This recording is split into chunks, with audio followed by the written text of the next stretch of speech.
Brothers, welcome. A new chapter today, and I'm so proud of you that you made it with us, made it through here. And let's start with a new chapter, Second Timothy 3, verse 1, where Paul says, "But mark this, there will be terrible times in the last days." With this verse, Paul begins a new section concerning godliness in the last days. Paul describes a time period known as the last days, which, according to the prophet Joel, began with the start of the church, as Peter pointed out in Acts 2, verse 17. Peter also spoke of the last days in 2 Peter 3, verse 3.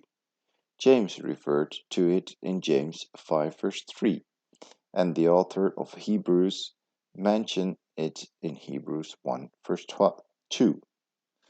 Therefore, the term last days, as used in the New Testament, are not necessarily a reference to some distant future, but a time period that began with the birth of the church and continues through today.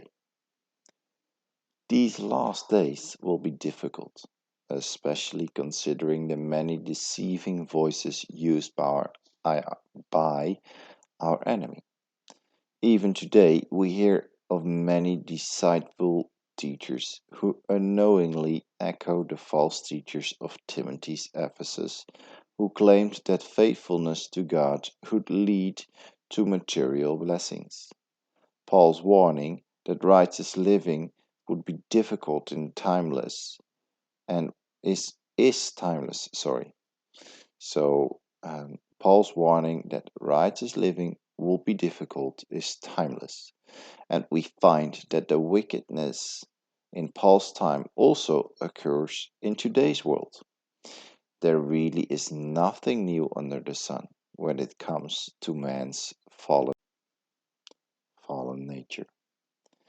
Brothers, as bad as things get, we can rejoice that we are surrounded by a whole cloud of witnesses, believers who have gone before us, enduring persecution, trials, and fighting temptation and their own sinful nature, who reminds us that God is faithful, true, and provides us exactly what we need to endure, overcome, and stand for truth. We cannot cover our eyes or ears to remain ignorant of the sin present in our world. And similarly, we know that our depraved nature delights in sin. But we can rest assured that we serve a mighty God who sent us a helper in His Holy Spirit to transform us so that we can overcome and live victoriously. May we never forget that we live in end times and draw inspiration from those believers who went before us. May God bless you all.